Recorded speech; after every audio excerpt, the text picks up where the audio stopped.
Welcome to 5 Pints In, the show where we're literally 5 pints in. Cheers, guys. Cheers. So we've had some really good news today. I think it's appropriate to kick off the podcast with the Man City, the ban being lifted. So basically it was, there was the 2-year ban for the breach of the financial fair play. And I think we were sort of thinking it would be still upheld, but maybe 1 year. But they've completely exonerated City. They've fined them 10 million instead of 32 or 34 million, whatever it was. But apparently the confidence from Pep and the confidence from City was founded. Yeah, you know what? It's for me. It's all them people that were sniping, that were getting in. Coming out with the oil money, all that shit. Yeah. All these journalists now that have reversed back into the caves and don't want to talk about it no more. They've been vindicated. You could tell a couple of days ago when we said Cheesy had put something out, we knew he was in the know, sort of thing. You could see how confident Pep was when he was talking about it. And I just knew something good was going to happen. And it got even better when Man United drew and stayed in the 5th place. Yeah. And I hope to God they stay in the 5th place. Yeah. Just that teaser, Yeah, I mean, it was like people had written City off. It was like that 5th place was going to be a Champions League spot. That's how they were all talking about it, Everyone thought it was a formality. Yeah. Everyone thought, yeah, they're done, they've been banned, it's going to go. And you know what? What did we say? Well, who cares? Let's just go and win the Champions League. Yeah. Now let's go and win the Champions League anyway. And then still be in it for next season. Yeah. It's been a great day, really. Yeah, it's been good, and obviously we'll get to West Ham in a second because there's been some great results there as well. But let's stick with this Champions League spot for now, because that means something else for Chelsea. I know I've made this joke before, but we have one Chelsea listener on this podcast, and he's sitting right here. So for Chelsea, that means what? What do you think? What, with City with the 5th place not a Champions League spot? Yeah, it's a tighter race now, isn't it, for one spot instead of two, really? I didn't want to bank on that anyway because you're clutching at straws, but I mean, I assumed Leicester and United were going to win these 2 games, and I tried to do the math, and they play each other, so that's great for Chelsea.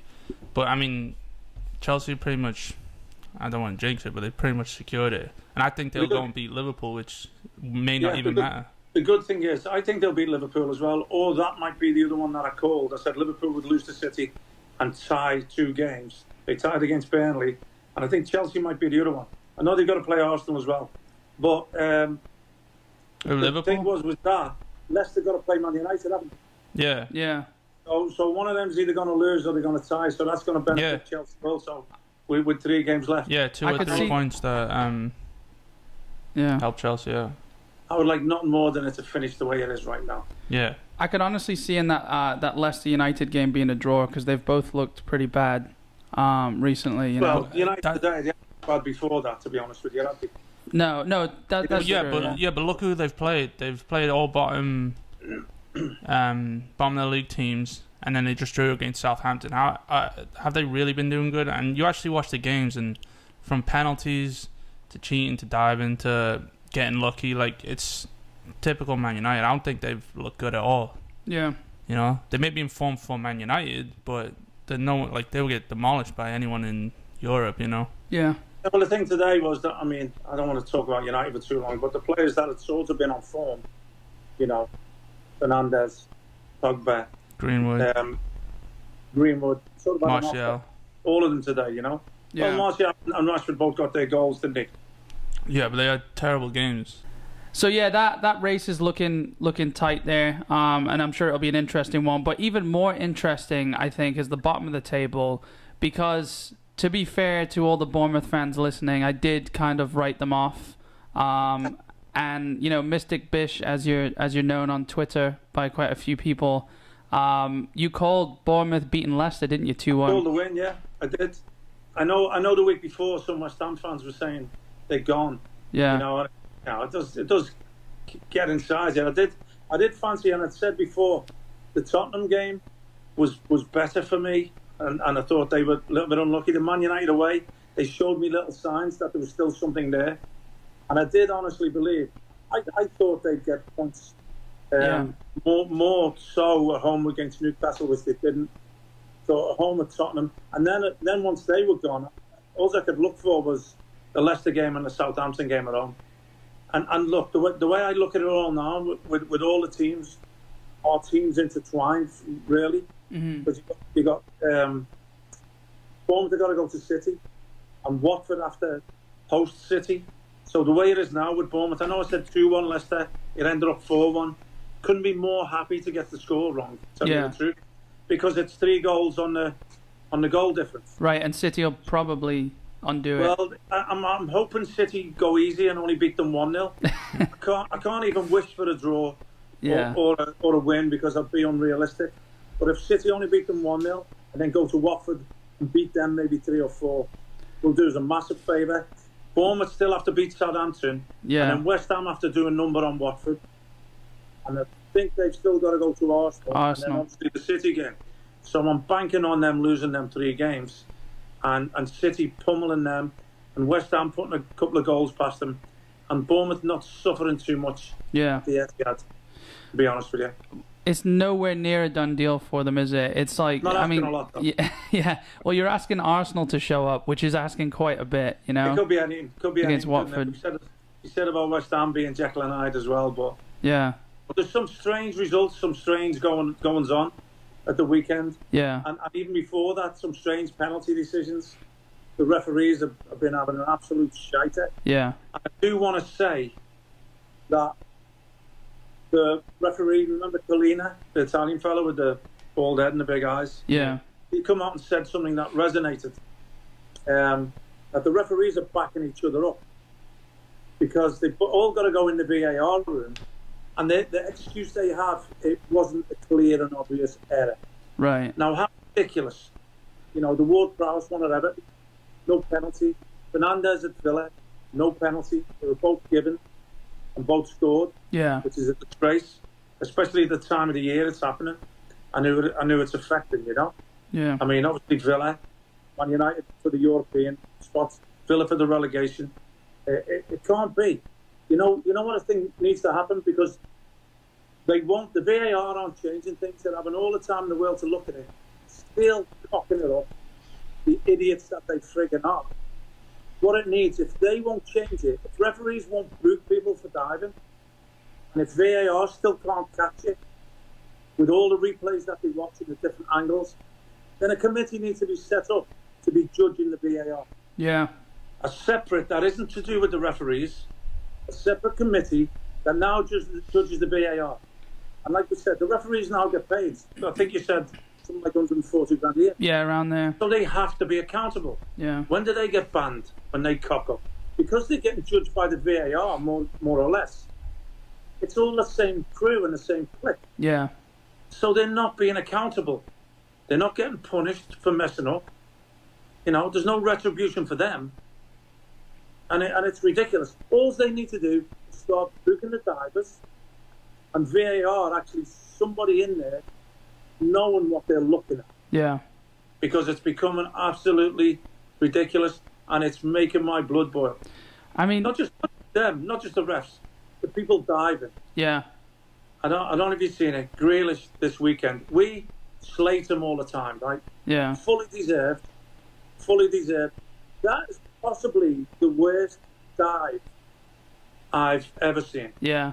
You know what it rivals? You remember Rivaldo when he was taking a corner against Turkey? Somebody kicked the ball at him and it hit him in the leg. Yeah. And it grabbed his face. Yeah. Remember that? Yeah. Yeah. For Barcelona, was it? No, it was Brazil against Turkey in the World Cup, wasn't it? Was it, mate? Yeah. I mean, Grealish might even be worse. I think I don't know why they still can't book him afterwards and ban him afterwards. Yeah. Because it's doing my head in. And just as bad, the commentators, mate. They're doing, some of them are my friends. Yeah. But they're not calling it like it is. Yeah. They're you know, most of them comfortable in their job, don't want to say nothing wrong, and it's doing an injustice to the game itself. It's what happens is people start believing it. The people who are fairly new to the game, or the newer generation, You know, the way society has changed now. Yeah. It's got to be PC. You can't offend anybody Everything's softer. anymore. You can't say anybody's bad anymore. It's why football's become mediocre. You know, average players are now playing in the best league in the world because of it. Because nobody can say how bad they are anymore. It's an absolute joke. And it's the responsibility of these commentators, these analysts, these pundits, to actually say Jack Grealish is a disgrace and should be banned. Yeah. Yeah, and Jack Grealish came out. That was like a 10-minute. You've been holding that in all week, haven't you? Oh no, mate! I've been trying to get it out on Twitter as well, and it's in too many They only give you segments. so many characters, yeah. It's too many segments, mate, and I can't. There's been that many that's happened. It's a simple fix. Yeah. And it would be, but they don't want it to be. Yeah. The referees club don't want it to be, and they are absolutely, I'm going to say this, shite. Yeah. Diabolical. So Jack Grealish came out and said if his excuse was if Bruno Fernandez's was given, then his should have been given. That was what he said in the post-match interview. But that's how pathetic he is. Yeah. That sums up the knobhead that he He's just saying if he can get away with it, why can't I? But he gets away with all of it. Why did the commentators keep saying he's the most foul player? It's a joke. Somebody tweeted today. You know, you've got Son, Kane, Richarlison, Danny Rose. You know, you should be like the FBI where you put their photos in the referees' room. Yeah. Most wanted. The referees should know who the culprits are and treat them differently when they do go down, or be on the lookout to boot them for doing it. Yeah. Now they'll soon stop. There's a lot of things that's getting my goat. Not just the frigging water breaks. It used to be stop the game for a head injury. Now it's, if someone gets hit in the stomach or the chest in the wall, stop the game again. Yeah. If someone gets hit in the balls, what can a physio do to fix somebody's balls? Let them get on with it. Yeah. Even to the extent of the rugby, let them get treated on the pitch. Let the game go around them. Let's see how long it takes them to get up. Yeah. I guarantee they'll be up a lot quicker and get off the pitch a lot quicker. But it's just got soft. It's diluted football for me today, and it's doing me head in. Yeah. I mean, you see it all the time. They go down, and then if they have a scorer in position, they get back up. I know you were pretty upset with Antonio's going all the way back to the Chelsea game. Okay, even a West Ham player, get him, let him have his goal, or book him for the dive. Yeah. No. After he celebrated, book him for the dive afterwards. No, because if you're booking him, then it's a free kick to Chelsea. You know, if he's broke the rules. But I think that's one step in the right direction, at least. No, how can you do that? He's done something wrong. Yeah. Well, it isn't a free kick, is it? No. He's just dove. It isn't a free kick to Chelsea. It's not a free kick. Yeah, no, the play wasn't stopped. Let the game go on. Well, no, when anyone dives and gets booked for diving, it's a free kick the opposite way. It's always been like that, and that's how it should be.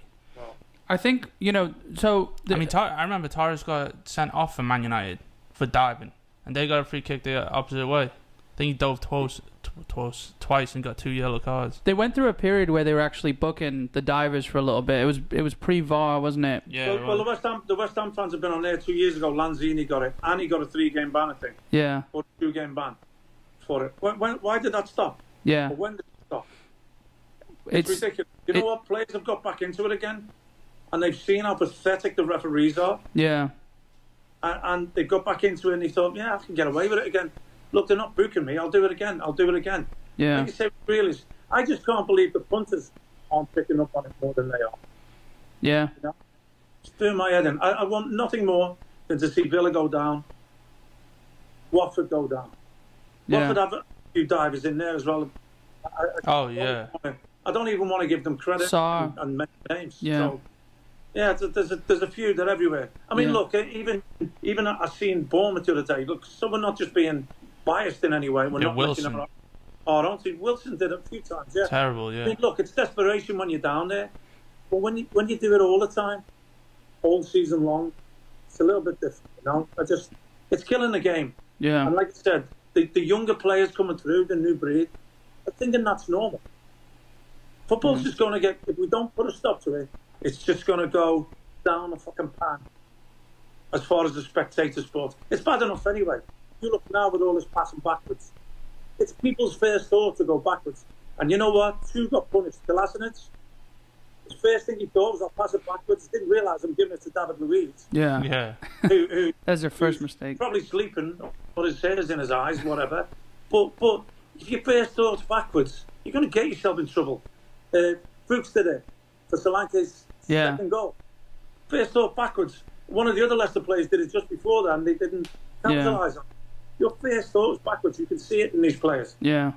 And going on the Arsenal game as well, Granit Xhaka, the reason Kolasinac, he wanted to go backwards, but the reason he couldn't go inside, Granit Xhaka kept himself, if you watch it again, he kept himself behind Harry Kane. Yeah. So he couldn't get the ball. He's made an art of it. Yeah. Of running with the player that's cutting him out so he can't be seen. Yeah. It's an absolute joke. I mean, everyone's pointing at David Luiz, but he's got to help also. Yeah. And then Kolasinac, it's in his mind, go backwards. Let's punish them.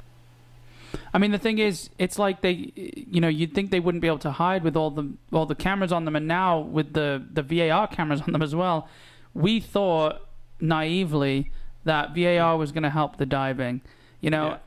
So you're saying that you want change, you want accountability. Apparently, FIFA is looking to take over v.a.r. so it's consistent across all leagues, but is that going to be consistently bad? I mean, is there some money to be made in it for them? Probably, yeah. Yeah, definitely, yeah. They'll find a way, won't they? Yeah. As corrupt as they come. I think you said it a few episodes ago. There needs to be an ex-player, at least one in there, or at least one enough players to sway the vote. Like Definitely an ex-player, but the refs need to go to school. Yeah, They need to be taken to school, and have maybe 4 or 5 ex-players in there. Go over their rule book, let them give you the interpretation, and then let the players give you the football side of it. Yeah, and let's find something that gels together. Does that get more complicated with ex-players that, they need a few points and their team is playing and they get a penalty and or they don't want to look like the bad guys. Well, who knows who makes the call? Then get players from the lower leagues. Yeah, that's true. The Premiership refs. I mean, look, they'll still support teams. Yeah, but that's what I'm saying. If you've got 5 in there, you're not going to get 5 Man City supporters. Right. Well, yeah, you should have to tell who you support before you get in there. You need an odd number. You need 3, 5, whatever. So there's a majority. Yeah. So there is no bias. I mean, you say that about refs. Who do they support? We've always said they don't believe that they support anybody because they don't know football. Except Mike Dean. You can't imagine them being there. Yeah. You can't imagine them watching the game. Yeah. They'll go home, put the slippers on, read a book. They probably watch the game to watch themselves. I mean. Well, mate, they get more TV, almost as much as Jack Grealish, to be honest with you. Yeah. Yeah. I mean, it's funny, Mike Dean, there's that whole joke about him being a Tottenham fan, isn't there? Because he celebrated when Tottenham scored. I mean, probably just a joke, I don't think there's anything really in it. He doesn't celebrate very often then? No. No, he doesn't. So, look, I've had a weekend where, look at Watford. I'm thinking nothing's going to go right.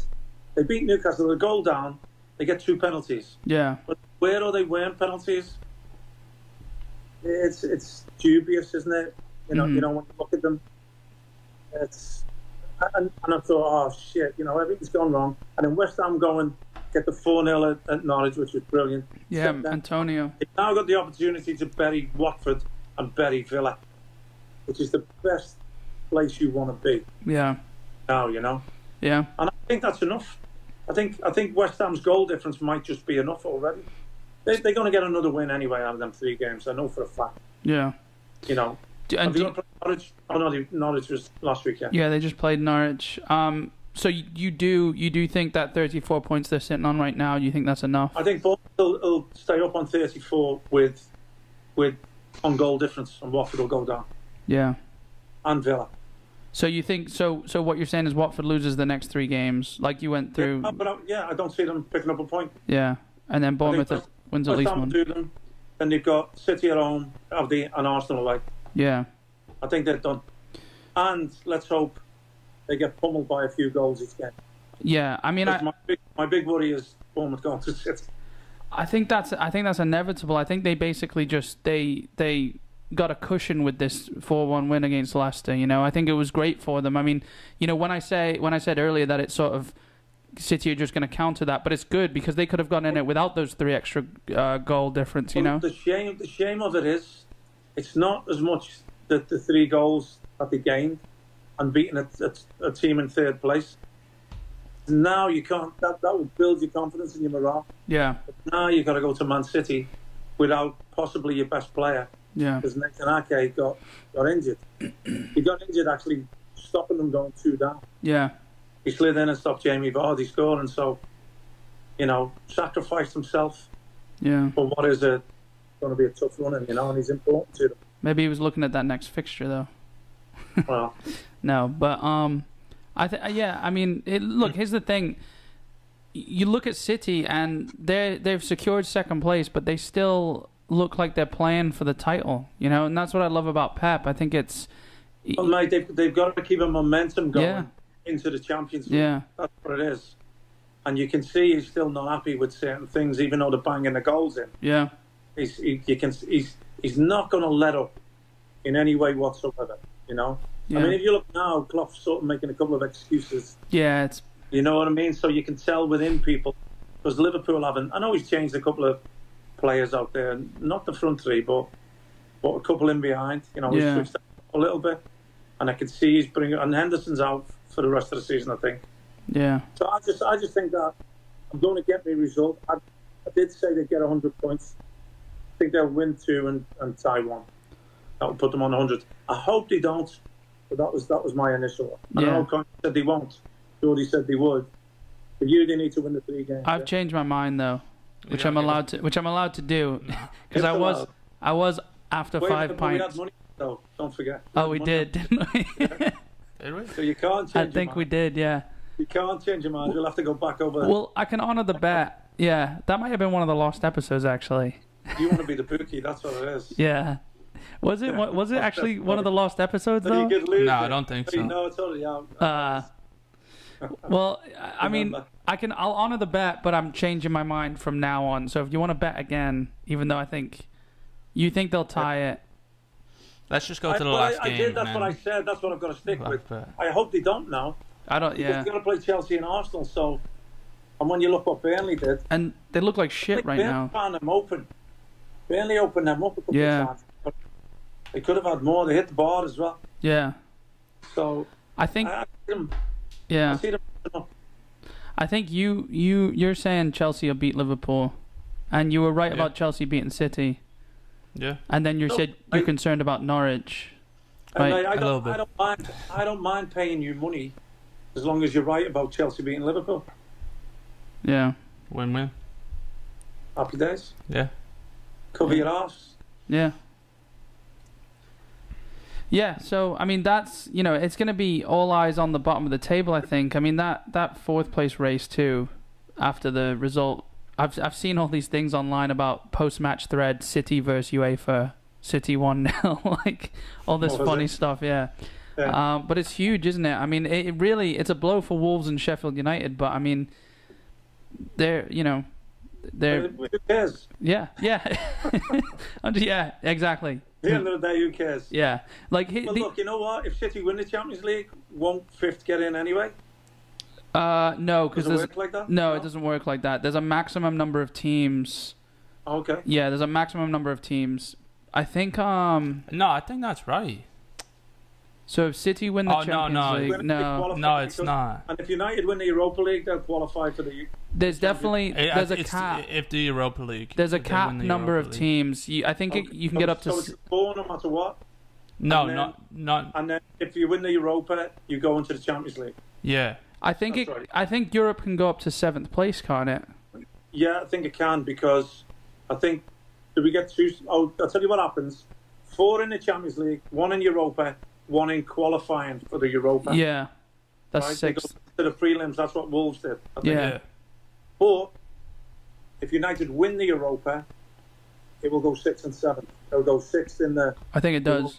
7th in the qualifiers. I think it does, because otherwise Chelsea or Leicester would be a little more concerned if they were to. But I think you're right, because I remember, didn't we have 7 teams in Europe this season? I want to say we had the most teams in Europe, I think, that we've ever had from the Premier League. See, this is last season. Was it? Yeah, with Wolves and Everton. I don't know. I mean, anyway, yeah. All right.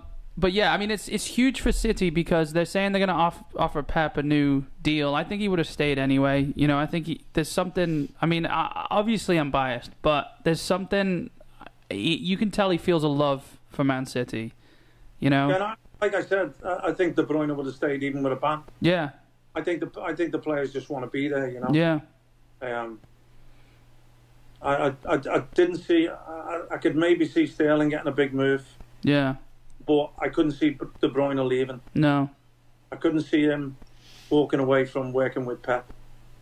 Yeah. Obviously, Pep's situation will affect a lot of players. I know what it's like. I mean, I had a similar thing with Harry. I know we always talk about it. I did have my run-ins, but there was a love for playing for him. And I remember one time when I was negotiating a contract in Germany, and he was thinking that he was going to leave. And I was coming to the contract talks, and I said, well, is there any way you can let me know what you're doing, because it will affect my decision. You know, if he would have been to walk away then, I may have took up one of the offers that I had, you know. Yeah. But I didn't in the end. I never really wanted to leave West Ham. But if he wasn't there, it might have been different. Yeah. If he, you know. Well, I was notorious for getting managers fired anyway. Yeah. You know. Yeah. A couple within 3 months. Mel Mason at City, and then signed for West Ham, and within 3 months, Lou McCarthy had been fired. Yeah. Do you think? Didn't have a track record.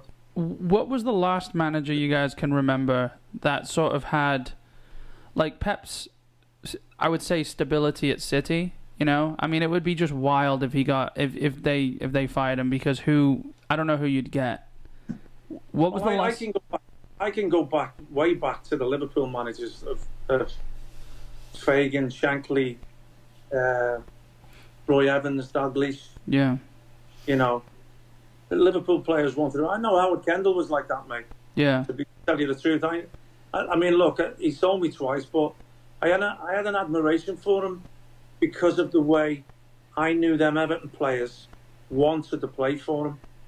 There was something special there, and he created what was probably the best team in Europe at the time, in the mid-80s, but maybe 2 seasons, 85, 86, maybe 87, I don't know, if he'd have kept them all together.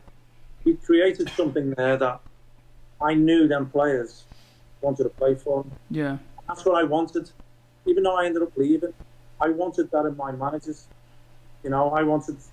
Because you have to go out and die for your teammates, for your fans, and for your manager. You're going to have run-ins, you know. You're going to have days where he leaves you out of the team, where you fall out.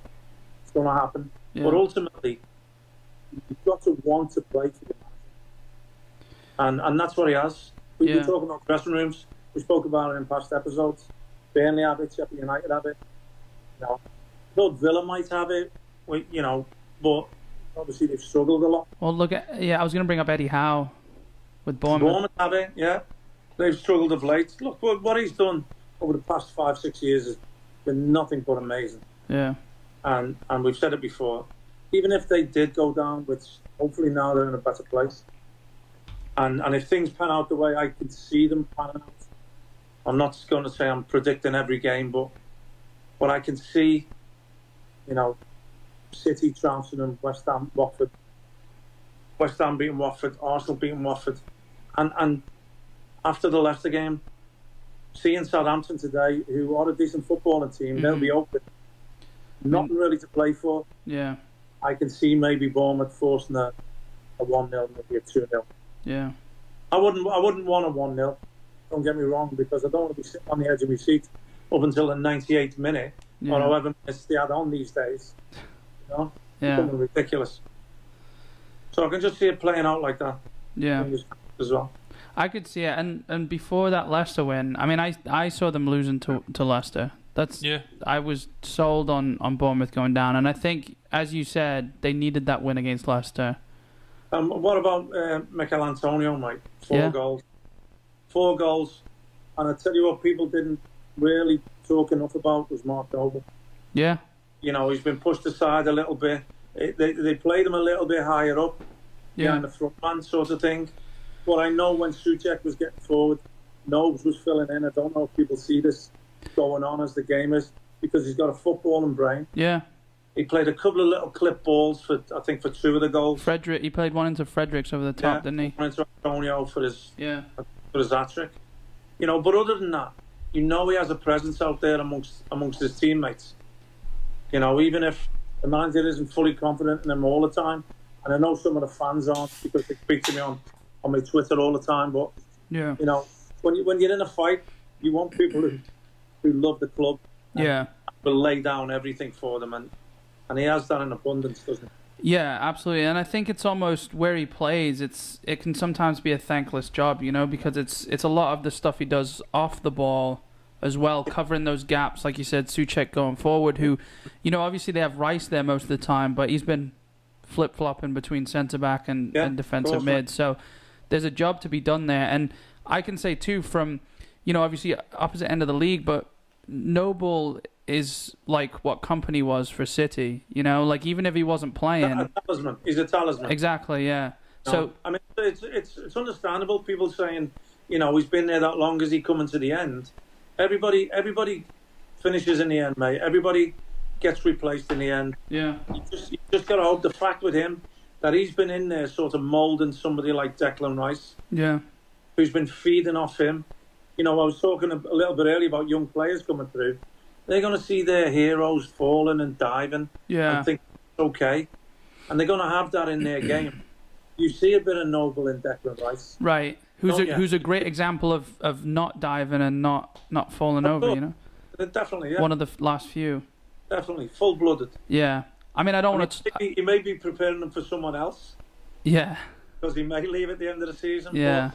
But you know, I'm sure if you spoke to Declan Rice, he would say, what's been your biggest influence? Right. And I guarantee you he'd mention those. It's got to be similar to the Gerard Henderson thing, hasn't it?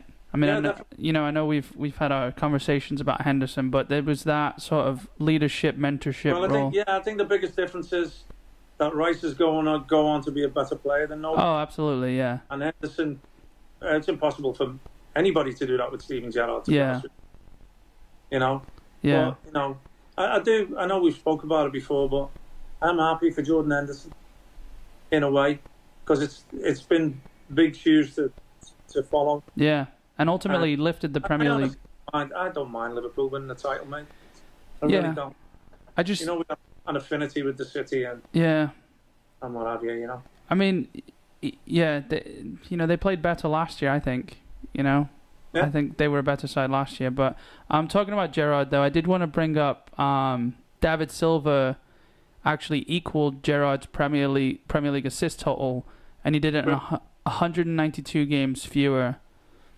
We spoke about this a little bit, and you said it's not really comparing apples to apples, is it? No, not at all. Well, you can't, because Gerrard's probably scored more goals and did a lot more work for Liverpool and needed to than David Silva really has to at Man City. You know what I mean? When City dominate games all the time, Gerrard was in an era where they didn't always dominate. You know, it wasn't the greatest Liverpool teams that he dragged along himself. So there is it's a lot of games. Difference. Yeah, that's my argument. Yeah. And for me, mate, him scoring that free kick as well. Yeah. Maybe his last goal at the Etihad was his last chance to score at the Etihad. It's the same as comparing. Didn't Aguero have a similar thing I think Rooney? Aguero beat Rooney's Premier League goal records for one club in 192 games fewer as well. I believe it was the exact same number of games. Yeah, it's the same thing. You can't compare them. Let's hope they hold on to all the rest of the records, the team records, with the points. Well, they actually... Are they going to hold on to the biggest gap, first and second? If Chelsea beat Liverpool... Yeah, so I think that gap was, 18 points? I had it... 18 it was last year, yeah. Was it last year before? I think it was 18. It wasn't last year. Last year was 1 point, remember? Oh, yeah, okay. And there was the... Yeah. So right now they're what? 8, 10, 21 points. So yeah, I mean, if Liverpool lose to Chelsea, and then it could be close. Well, they got as well. Sorry. They've got to play as well. So Yeah. who knows? Let's hope they fail on all counts. Yeah. I mean, so We said we're okay with them winning the league. They don't need anything else. no, but regardless, City are breaking other records that making them chase for. There was another record that came up too, and again, this isn't just an episode about praising City, but there's been a lot of great things. So let's ride the positivity here. So it's the first time in Premier League history a side has had 5 players score 10 or more goals in a season, with Aguero, De Bruyne, Mahrez, Jesus, and Sterling. Brilliant. It just shows the attacking force of City, doesn't it? Just all over. It's like, I mean, does it remind you of the Spain squad where they sort of had that like rotating midfield kind of? When you look as well, if Foden plays a full season, how many does he get? Yeah. You know, who else chips in with the goals? I mean, Sane did. I mean, Bernardo Gundogan Silva. Now and again when when he's in there. Bernardo Silva does. Bernardo Silva gets a cup. So you've got people on the brink as well. Yeah. It's them 5 passing 10 goals, you know. Yeah.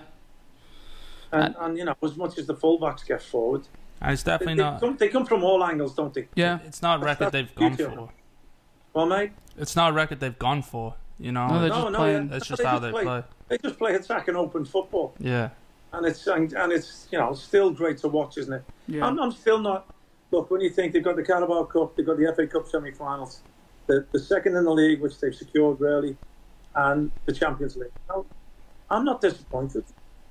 I'm not disappointed at all, mate. Even if we didn't win the FA Cup, I wouldn't be disappointed. Yeah. Just got to win the Champions League. I mean, even so, though, it's less pressure now, though, isn't it? I mean, it would be great. And again, so I actually wanted to get onto the Champions League draw, but it's less pressure knowing now that they're going to be in it next season. You know, does that... Obviously, it would have been, you know, if the worst of the outcome came... There's 2 ways of looking at it, mate, isn't there? Yeah. If they just thought they weren't in next season, would they go strong? Yeah. Would that lift to say, this is our last chance? Yeah. You know, is this the chance for us to win it? And then the players would stay. Right. Because they've done it. Yeah. You know what I mean? I mean, look, like I said, I honestly don't mind. Cash in on Sterling, I'm fine. I know he sort of changed me attitude a little bit, but if you're going to sell him when he's at his peak, at the top, get the most value. I wouldn't want De Bruyne to go. You know, Sterling, like David Silva, as great as he is, we know we've got replacements. Yeah. You know, and I was talking again today about Jadon Sancho. I don't see it. Yeah. I don't know. I mean, I haven't seen enough of him for me to think, wow, I would love to get him. Yeah. I never seen enough, and when I did see him, he didn't set me on fire, mate. To be honest with you. Yeah. I think there's better players out there. I think he's from what I understand, there's a little bit of bitterness from what I've read. I mean, he's been linked with United, and if he goes there, then it's, you know, we'll have him. I don't care. You know. Somebody in a similar. I don't know why somebody hasn't come and taken that Dwight McNeil from Burnley. Yeah, he looks decent. Yeah. Yeah. I think he'd shine in a better team, a bigger. I mean, he's better than those United wingers they have. I mean, not like Rashford, you know, when he plays on the wing, but Daniel James is just shit, isn't he? So bad, yeah. So. Talking of divers. Yeah. There's another one for your list. Yeah. Put him on the wall. Put him on the FBI wall. Yeah, he's not playing as much now, is he? Because no, he isn't. No. Yeah. No, he isn't. Yeah, we need to actually. Well, the other 3 are banging the goals in, aren't they? Martial, Rashford, and Greenwood. Yeah. It's understandable. So, you know, you got no complaints when it's like that. Yeah. I did want to. The draw itself, mate. Yeah. I know you don't want to go talk any further than Real Madrid. Yeah. I mean, Connor, I know you've gone on about Hazard. He didn't play today, I don't think. I think he was on the bench. I don't know if he came on, but I'm wondering, is he fully fit? I'm rather hoping he isn't. But there's still what, 3 weeks? Yeah, just a little more than 3 weeks. Yeah, I can't watch La Liga unless it's a big game. No, I still look at the scores though, because yeah, I do. I didn't see they played today though. I think they won 2-1 away today, I think. Oh yeah, against Granada. But it's not the form that City are in. No. You keep going, banging 5 goals in. Let's hope they have a little blip against Bournemouth, but then get back on it. Would you? what would you rather sacrifice? What do you mean? If they do bad against Bournemouth and then they continue that run into the Champions League, would you rather them destroy Bournemouth and then go on? Look, the Champions League's gone up. I've got no worries about Man City turning up one day. I've got no worries about them. Look what they've done they've lost how many games? 9 games, whatever. And they're still going out and beating Liverpool 4, beating everybody 5s. It doesn't matter. It's on the day with them. And apparently they had 26 efforts on goal against Southampton, something like that, and it just never went in. So, it doesn't matter. I want to see Bournemouth stay up. If it doesn't hurt Man City in any way, which it can't in the league, I'd take a point at City. I would. Look, I think I would take City losing a point. But I think even if it meant Liverpool getting that points gap. Yeah. I mean, records are just they're there to be broken. It's not going to hurt Man City, is it? No, not the records. Let's just go out and do it again, break it again next year. Yeah, I just to be honest with you, I mean, I just do not see Bournemouth beating or taking a point at City. No, I don't. But I'm saying would sacrifice City having that continuous run. Yeah. Look at Southampton. They lose 1-0, but they dominate a game. It didn't change them the game after. So the game before and the game after, they go and bang tons of goals in. Yeah. So even if it's not going to affect their run to the Champions League, it won't. I think he's just trying to put you in a tight position. That's a good point. It's a good point. He's just trying to back you into a corner, though. Look, I'm desperate for Bournemouth to stay up. Yeah. I can't believe it's took me all these years that I haven't had a chance to go and see them. I actually organised going to see them, and then the virus hits and the game gets cancelled. Yeah. And if they go down, I'm not going to get to see them in the Premier League. Yeah. Do you think if they go down, Eddie Howe's gone from either side? He shouldn't, and I wouldn't if I was the owner. Yeah. But you don't know, mate. It's the game's. I have no control or no control of thoughts about it anymore. When you predict something now, you never know what's going to happen. Yeah, I mean, we're doing sort of like a little bit of a figure eight here. We'll get back to the Champions League draw, but just going back to the managerial thing, like, can you remember the last manager that was given sort of the not invincibility, but the sort of freedom Pep was? Ferguson probably the last one. I would say, you Wenger named for a bit. Who? Wenger, yeah, probably the last ones, right? And then there was a gap, and then there was Pep, I would say. You mentioned managers of old. I think managers got more time back then. But wasn't Benitez at Liverpool for a bit as well? He was, but not. Luis Enrique 3-4. at Barca. Yeah. I'm thinking more Premier League. I mean, Simeone's been at Atletico forever, hasn't he? Yeah, but he's done wonders for them, hasn't he? Yeah, that's what I'm saying though. Told them how to cheat the right way. For a while, Pochettino. Yeah. Yeah, for a bit. But did he resign in the end, or did he fire? No, they got rid of him. Yeah. They got rid of him in the end. Brought him Mourinho, didn't they? Yeah. Yeah, but that's the thing. Look, it doesn't matter what you do. I think he sort of plateaued with the team that he had, Yeah.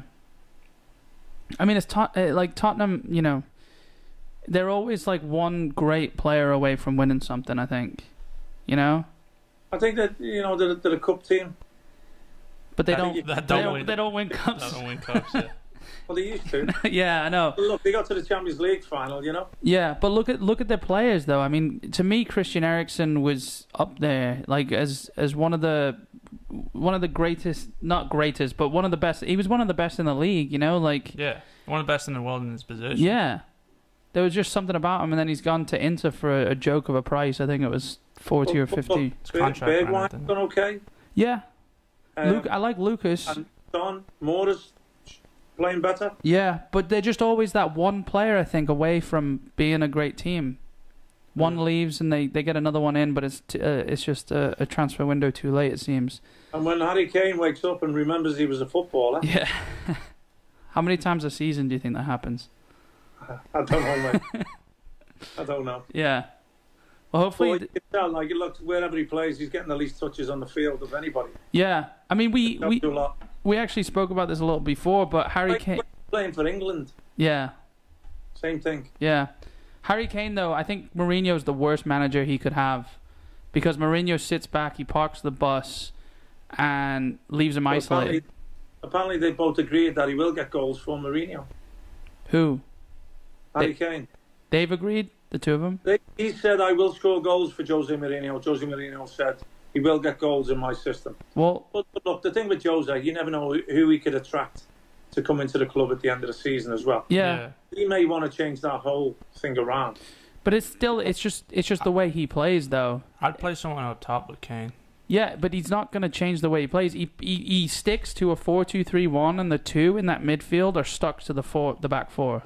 It's like a back six. He did it at Chelsea. Yeah, I mean, he's always gone for a 1-0, 2-0. Yeah, 1-0 and he's done, yeah. I mean, it's won him titles before, but I don't think Kane's... Like, if you've just got a single number 9 up top, he needs to be quick enough. Yeah, but the teams he's won titles with have had a backbone, mate. Yeah. Tottenham don't have a backbone, do they? No. There's no spine there, mate. Yeah, yeah. On paper, I mean... They keep us hit and miss as well. Yeah. Isn't it? Mostly miss, yeah. I don't think there's 100%. No. There. No. And what about that? Oh, him and Son have had an argument. Yeah, I didn't... Oh, I like to see that. Yeah. What argument? Is that now classed as an argument? Yeah. Is that it? Yeah. I like to see spirit and character in the team. People were comparing it to I was looking for the video. And Lee Bowyer thing, weren't they? Yeah. Where they were punched each other. Just shouted a couple of things at each other. Yeah. In different languages. Hold me back, hold me back. Yeah. You know? That's what you say if you don't actually want to fight anyone, you know? Yeah, exactly. Hold me back. Like, if you wanted to fight someone, you don't want someone to hold you back. That's another thing about the game that I don't get. You know, these players, okay, there's been some good things done off the field. And, you know, while the virus has been on, players have come out and did the good things and right things. Yeah. Which, all credit to them. They're in a position to do that. What about being a role model where you're best known when you're wearing your kit? Yeah. You know, you're seen more on the field doing your job than you are off it. Yeah. Why are you not a role model on the field? Why are you doing all this shit with the fake injuries? Because I want a penalty. Yeah, I was like that. I was like that with Rashford after all this nice things he's done, and I'm like, you know, you gotta go easy on him. I see him dive the other day. I'm like, you piece of shit. Yeah, like what sort of role model is he being for the kids that he's, you know... I mean, he's being a great role model off the field. Where the kids see you. That's where they see you. Yeah. On the telly, in your kit. Mm-hmm. And how's it... And another thing. Look, I said about getting treated on the field like they do in rugby. Rugby is the most honest game you can have. Yeah. You know what I mean? If people are hurt, they're really hurt. And then they treat them on the pitch, they get on with the game. But also, what is this in football? If you get blood on your shirt, you've got to go off and change your shirt. And yet we have boxing and UFC. Yeah. What's the difference in sports? How come in one sport it's the fear of, I don't know, was it the fear of something in your blood going? Staph infection, I think. Yeah, and the players in another sport, which is still a sport, yeah, you can bleed all over someone. Yeah, I don't know. It doesn't make any sense to me. You know? Yeah. I don't know. I can't see any logic. I really can't see any logic in that. I think it's reliability because there's so many players that are worth so much now, and it's like, you know, with boxing it's just two people. Like, yeah, they get paid millions and millions, but I think still insurance-wise, mate, you're fighting for millions. It's still a purse, you know. It's still no different. But there's more money on the field. Wouldn't you say there's more money on the pitch? But that doesn't make the footballers cheat. That doesn't make them stay down. No. That doesn't make them squeal like little school children, and now you can hear it because there's no fans. Yeah. You know, I just don't get that dishonesty. Yeah. In the human being. You know, I just don't see it. Yeah. Yeah. That's why I've always said that if you cheat on the pitch, it doesn't resonate with me. You know, you do something wrong off the pitch. You know. I mean, someone go bite Jack Grealish's ear off and see what he does. Well, let me tell you what happened. It's as if that old saying, "Cheats never prosper." It's bullshit. I know, because they are prospering. You see Villa Palace, right? Yeah. Villa Palace. Jack Grealish and another diver, Zaha. Grealish, I think he catches him, and then complains to the ref that he dove. Yeah. Now the biggest arse in the league complaining that somebody else has done what he does all the time. They get the free kick, right? Yeah. Thinking punish him. They score off Sacco's shoulder, Yeah. and the VAR gives it as a handball. Yeah. He'd have gone a goal down. Then he does that shit for the penalty, and the ref gives the penalty. I know it was changed by VAR. It doesn't even book. Yeah. Some people get away with it. And that's where I want the commentators and the pundits and the analysts to come in and go, he's a disgrace. And the refs, though, I think it starts with the refs actually Well, the sorting refs are a out. disgrace as well, so you can't expect them to do it. Yeah. They need somebody governing them that's going to put the pressure on them to do the right thing. Yeah. Well, I mean, we don't need to keep going back to it, but No, I know, Mike. Yeah. my argument for the Antonio Chelsea goal, the ref tells him to get up, and he gets up and he scores. Yeah. And Well, Thanks, ref. yeah, thanks, ref. Yeah. Yeah. I mean, it's a look, it's a joke. I never thought I'd ever come a day where I said I don't really want to watch football. Yeah. Yeah. But it's getting that way. You know, it's too much. It's this country, America, has got lots to answer for. You know, I don't know whether we said that on the podcast that we actually recorded or not. Yeah. Which one? But you look at it now, it's going to end up 4 quarters. It's going to end up with timeouts, like you said, Con. It's gone. Halftime show. It's not football anymore. Yeah. Yeah. Not football. It's disgusting me right now. I mean, yeah, I remember when Well, I told you, I watched the game on Betty Hill mode now. I'm on the first click, fast forward, Yeah. until the ball goes forward. That I'm must. actually thinking of playing the music as it's Yeah, on. and they're falling over like that. It must look actually. It must look pretty good. That's funny. So, back to the Champions League draw. The Champions League draw. Then first, I do want to say Do you think it's favourable for us? the draw itself. I know you don't want to talk further than Real Madrid. Look, mate, but here's the thing. Let's say City or Madrid in the semi-finals against whoever. So, I mean, you have Juventus next, don't you? So, well, here's the thing, right? So, first of all, one thing in our favor is it's being played at the Etihad, which there was talk about it being played in Lisbon, which I don't think would have been fair, but I think, there's no Ramos. I think, there's no Aguero, actually. He's unfit. But I think you play Jesus as well. I don't think he's going to play the same system where he plays him out wide. No centre forward, yeah. But I think that's going to throw Zidane off. It's going to throw the Real Madrid players off because I think they'll probably expect that same thing if they see a similar lineup. And then, so instead of Bernardo Silva and De Bruyne playing as sort of, it was almost a 4-4-2 with Jesus on the left and them two up front. They'll revert more back to more of like a natural City formation, I think. And Jesus will play up front, natural number 9 with the work rate he's got. Okay. You don't think they'll overload Carvajal What's again? your lineup? My lineup, Who's your 2 centre-backs? 2 centre-backs, I'd play Laporte and... Garcia's done well, mate. Yeah. Will he play him? It's a big game. If it's Garcia, it's a big game for him. It's going to be Walker and Mendy, right? Yeah. It'll be Walker and Mendy. Who's with Laporte? It's Laporte and Fernandinho for his experience. You think so? That's what Pep's going to do. I think you'll find out if he sticks him in there before. Yeah, I was about to say that. In these last 3 games. You'll find out if Fernandinho. I think he's going to play Garcia, mate. But he brought Fernandinho was banned, wasn't he, for the handball against Chelsea? So that's why he hasn't really been playing. I was it, mate. Yeah. Yeah, okay. but he came on in the last game against Brighton.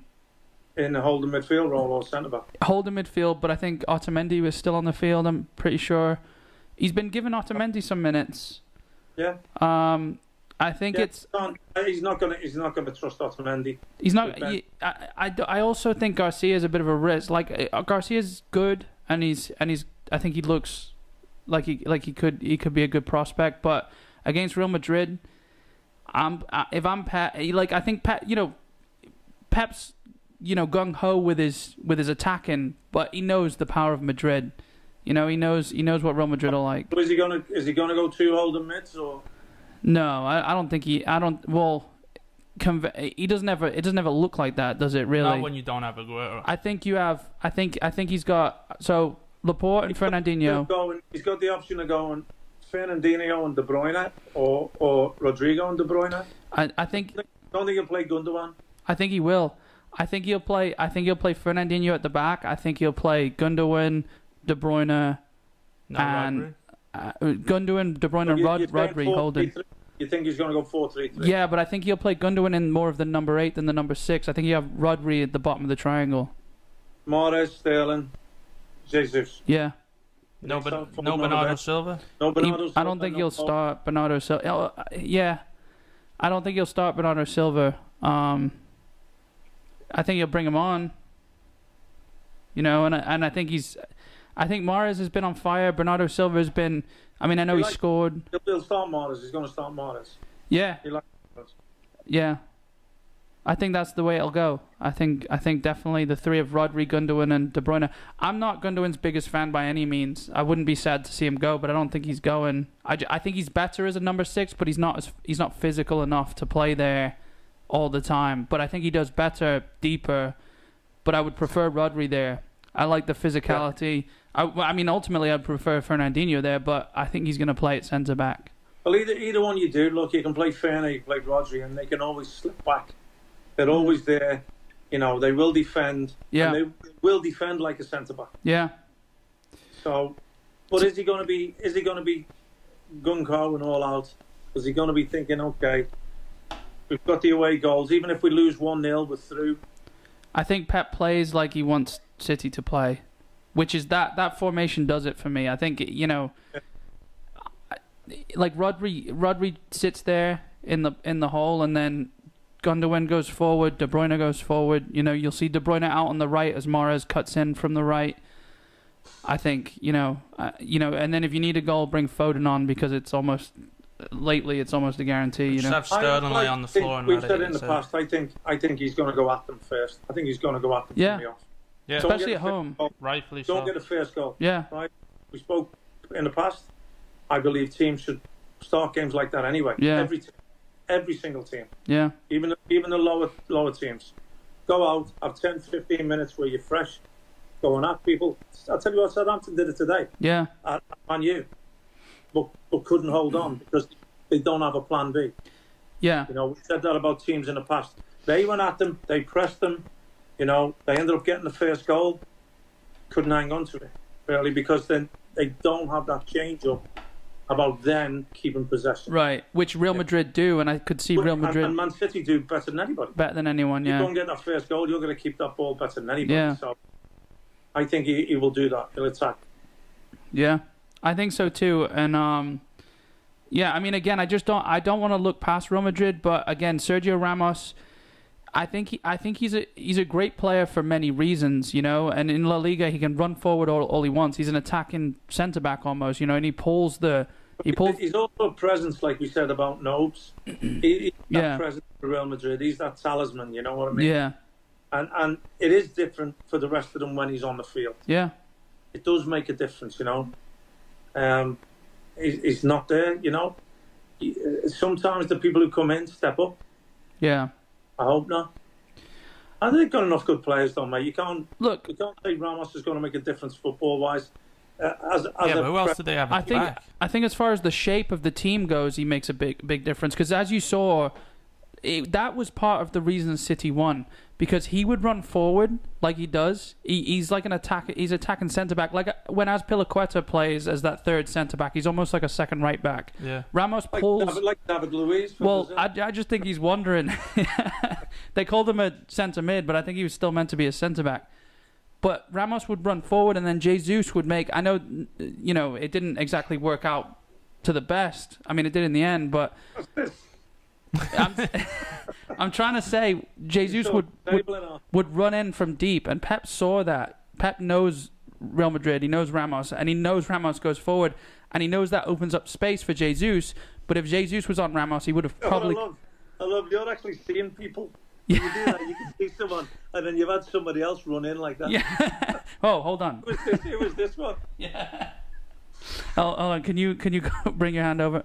No, but... I think he makes a difference, you know, in the shape of the team. Yeah, but who do they bring in? They've got Varane and... Varane? I mean, Varane's lightning and he's quality centre-back, but... Who else? I don't know.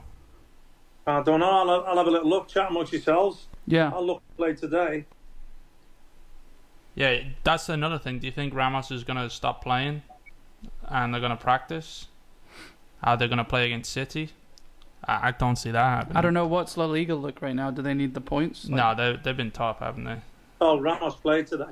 Did he? I think they won it. 100% with Varane, Carvajal and Mendy. Yeah, I mean that's a great back four, but you take Ramos out. Stick Mendy back there and have Marcelo play out wide. Modric, Casemiro, and Toni Kroos. They could be tortured in midfield. Yeah. Casemiro's terrible. He's average, mate. Isco, Valverde, and Benzema is quite a decent three up top. That's what I'll have. And Bale. But did you just say Bale? Well, Bale's binned, isn't he? Yeah. So, I can see us doing it. Well, look, First and doing it. I can see, City beating them. I'm just saying, I don't want to. Courtois who's sketchy. Yeah, I just don't want to get ahead of myself and think, okay, the next. No, well, look, you're recording this, mate, so you can always go back and say, "Oh, look what I said." Yeah. I wish I had said it. Or just edit it out. Yeah. Well, I know you're thinking it. I'm just gonna bin this episode. If you're thinking it, you might as well say it. Yeah, no, I know, but I'm just saying, I think it's. Don't you want to be Mystic Bish Jr.? Yeah, or like I called him last time, Mystic Bitch. So, Tom, what do you reckon? Chelsea, no chance? And no. I remember I said ages ago. Can he go and even win 1-0? Can he go and even win 1-0 and go out with a bit of pride? Yeah. You think so? Yeah, I mean, I'm saying that I know solely Bayern on. aren't just anymore, are they? Yeah, I'm saying that just because Bayern aren't anything special. You know what? I feel like Chelsea go and win 2-1. Yeah. Yeah. At least they can go out with their heads up. Yeah. But Bayern get a goal within like the first 3 minutes. I think Chelsea look better now than they did when they played the first leg. Yeah. You know? Yeah. But again, and Bayern don't look great, you know. No, that's why. Yeah. And the season's already done, so they haven't been playing. The 3-0 game, it wasn't a 3-0 game. No. Chelsea could have won it. Do you not think it goes against Bayern right now that their season's done and they're not playing competitively for a whole month or so? No, I think it does. Well, if they needed to score, then yeah. But they're up 3-0, 3 away goals. You know, they could, you know. Well, I mean, have it in the bag. Pretty much they. So then, basically, after that, it's. I mean, Juventus or I don't know the score against Leon. I think it was 2-0. Juventus. Yeah, but I mean Juventus. So basically, the winner of City beating Madrid, which I do think will happen again. I just don't want to get ahead, you know. But City beating Madrid would play Juventus. That would be a tough matchup, but I think we take Juventus. I think we beat Juventus. Oh no, Leon! You never write the Italians off. Leon are 1-0 up against Juventus. Oh really? Yeah. But it's in Juventus, yeah. It is now. You watch it? Yeah. Cristiano Ronaldo scores too. Yeah. Of course he does. Of course he does. It's his tournament, isn't it? Yeah. Of course it is his tournament. He's not picking a cup up this year. I can tell you that. He scored a couple of decent goals lately. I think, isn't it? I think you said this. Bayern and City are favourites. Yeah, I think so. Yeah, which should say everything right then. Yeah, I mean the rest of the teams. There's Leipzig against Atletico. Barca can always beat you. Leipzig might be a dark horse, you know. Yeah, but not enough though. I don't think. No. I mean maybe they're not going to beat Atletico. I don't think over 2 legs. Is it over 2 legs? It is over 2 legs. Atletico don't look good.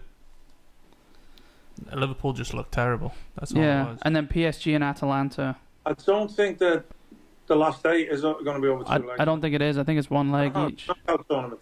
Yeah. It is. It is. Yeah, it's 1 leg each, isn't it? Yeah. But where?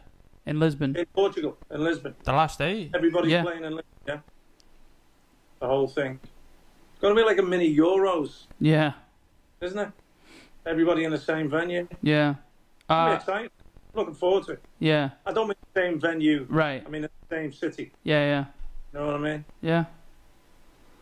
Yeah, it's gonna be good. It's gonna and then what I was getting to as well. Bundesliga's starting September 18th, and I know they're done already, but that means the Premier League will probably follow shortly after, 3-4 weeks Maybe after that. 4 weeks after, yeah. Yeah. So. If you look, there's only 2 teams still playing Champions League football. There'll probably only be 1 by the time they go to the knockout stage. Yeah. So the other teams won't start without Man City. So they're going to have to wait longer. The other teams are going to have a longer break.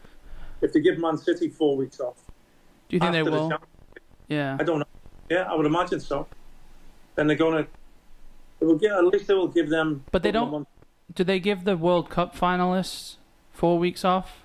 They do, don't they? But just the certain players. Individual players. Yeah. Yeah. It's different with international football. Yeah. Isn't it?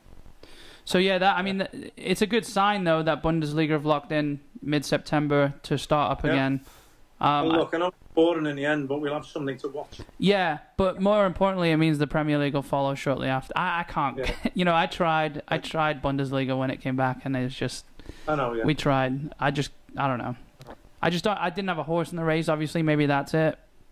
I like how physical the league is. Well, compared to like Spain and shit like that, but. It's the next best thing to Premier League. I prefer Italy, to be honest. Yeah. I mean, not the overall league because Juventus just keep winning it, but I mean, I've always liked Roma. You know, they've got some ex-City players. Good teams. Well, Napoli play good football as well. They do, yeah. And the defenders know how to defend. You know, you like Daniel De Rossi is like the perfect defensive midfielder. You know. Yeah. But he's not there anymore, obviously. But I'm just saying, players like him, Nainggolan, all them. And also, with the Premier League coming back, they're aiming to have 30 to 50% of the fans back at the start of next season. So it's great. I mean, the pubs have opened in England, actually, which is one thing I did want to say as well. So we're technically going back on lockdown, and we were making sure we weren't bragging too much to our English listeners, saying we're going to the pub and we're going out. But now they're allowed back out the pub, which is... good for them. But yeah, so 30 to 50% of the fans should be back. So it'll be a fan, then 2 cardboard cutouts, then a fan. Yeah. How are they going to decide? Is it going to be like a raffle? Or if you were at Old Trafford, it would just be cardboard fan, plastic fan, cardboard fan. Probably, yeah, I don't know. I don't know how they're going to decide. Or at Leeds would have a fan, Osama bin Laden. Saddam Hussein. A fan. Yeah. They've pretty It much. looks like Leeds are coming up. Yeah, I was about to say. I think I'm so. happy. Yeah. I'm happy. It looks like Leeds are coming up. Yeah. West Brom keep wanting to throw it away. Brentford are on a frigging tear. They're on a roll. And that's going to be interesting. I think there's 10 teams for 4 playoff places. 10 that could still get there. And then the bottom half of the table is basically fighting against relegation. It's the same, yeah. Yeah. It's the same. It's a good... the league. Everybody must have beat everybody right the way through the season. Yeah, I don't know how that works. But no wonder they kept it going. I know League 1 and League 2 stopped and went to the playoffs, but... I want my little mate Marshy at Swansea to get in. Yeah. I know they just lost 1-0 to... who was it? Fulham? Somebody? To Leeds. Leeds it was, yeah. Yeah, I know Leeds beat 1-0. Yeah. But they're still in there with a shout. Yeah. We can hope. It's a good league. I mean, there's 5 games left of that? They play... Brentford can catch West Brom no, in the second. No, 3 games, sorry. Brentford could catch West Brom in the second spot. They could. 2 points behind, are they? Or 1, 2? 3. 3 points behind? Yeah, way worse goal difference, though. 10. Oh, was it? Yeah. Okay. Oh, no, sorry, better. Brentford have 10 more goals. Really? Yeah, I don't know how to read numbers anymore. I know West Brom drew a Blackburn, didn't he? Who was still in with a shout at the playoffs. Yeah. That'd be nice. Well, they're 12th, so it's crazy. It's kind of crazy to say that. Getting back up through the playoffs. They're 12th. Yeah. But they're that close. Yeah, they're that close. They're only 4 points off the playoff spot, so... All right, man. It's a good league. What we got left, Jordy? That's about it. I did want to say we did the Man City centre-back poll on Twitter a couple of weeks ago, and the vote was way in favour of Koulibaly over Upamecano. People were favouring City going for a top-class centre-back, and I think with this ban overturned, we could draw a top-class centre-back, and I think that was always my stance. That's the way to go. He's going to buy another 5 full-backs, mate. You watch. Yeah, yeah. Well, look at Walker. He performs well after Cancelo plays a few games, you know. So but he's got to come back, hasn't he, as well? Who? João Cancelo. Is he going to come back from loan? What do you mean? No, who's coming back? Who's the left back who's coming back? The left back? Oh, Angelino. Oh, that's right. Probably not coming back though. He posted on social media, see you after the summer or something, to Leipzig he's at. So I think there's something there that he's going back. He said it ages ago, he's didn't decent. He? He's like, I just want to play. I like City, but I want to play first in football, don't I? I like him though, and I think Mendy's the guy once he gets back to it. But You know, I think Angelino was good. You want to do about it, Moni? Yeah. Well, he's got. I mean, I rate Zinchenko when he's, you know. Yeah. When last season he was good, and I know he made a mistake against Southampton, but it wasn't. It's not his position either, is it? No, but. All right. So by the time this comes out, and then we do the next one, West Ham will have beaten Watford on Friday. Bournemouth will have gone and got either a narrow loss. Yeah. Or an amazing draw. Yeah. Can't see it, but yeah. But we'll know a little bit more. We'll be further in. Yeah. West Ham might be safe by the next podcast. I think they are already. I think Bournemouth are the ones to keep the eye on. I think West Ham is safe. But again, I say that, and then the podcast comes out, and a few more games happen, and it changes. But I do really think West Ham is safe. I mean, there's only 3 games left, so how wrong could I be? I'm the opposite of Mystic Bish. What would that be? It's not unmystic Bish, is it? Clueless. Yeah. Yeah. All right, guys. Good. It's been good. Guys, I want to remind the listeners to head over to 5pintsin.com. You can sign up for the mailing list. You'll get all the extra clips we send out. You'll get our predictions from Mystic Bish and Clueless and Mystic Bish Jr. over here. You can also go over to patreon.com/5pintsin. We post the scores on there as well. You don't have to be a patron, but, you know, we appreciate all the support. If you want to sign up, there's some extra stuff you get with that as well. So just go check it out. You want to start getting some T-shirts made? Yeah.